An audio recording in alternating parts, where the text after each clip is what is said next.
জাতীয় দলের জার্সি পরা ছিল তার অভ্যাস। সেই সাব্বির রহমান হঠাৎ করে যেন হারিয়ে গেলেন।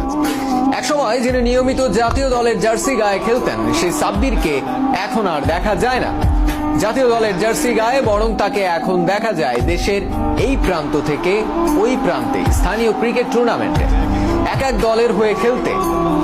জাতীয় দলের সম্ভাবনাময়ী এই তারকা, যাকে ঘিরে স্বপ্ন ছিল পুরো বাংলাদেশের, সেই সাব্বির রহমান যেন এখন নিজেকে হারিয়ে খুঁজতে বসেছেন।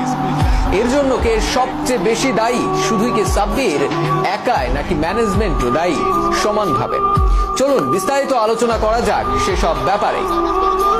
আন্তর্জাতিক ক্রিকেটে অভিষেকটা ছিল দারুণ। সাব্বির রহমানের অভিষেকটা হয় জিম্বাবুয়ের বিপক্ষে ওয়ানডে সিরিজে, যখন নাসির হোসেন হারিয়ে খুঁজছিলেন নিজেকে। সেই সিরিজে নাসিরের বদলে ফিনিশার হিসেবে দলে জায়গা পান এই সাব্বির রহমান রুম্মান। বাংলাদেশ যখন 43 ওভারে 218 রানে 5টি উইকেট হারিয়ে বসে, তখন ব্যাট করতে নামেন সাব্বির রহমান। মাত্র 25 বলের ইনিংসে সেদিন 3-4 ও 3-6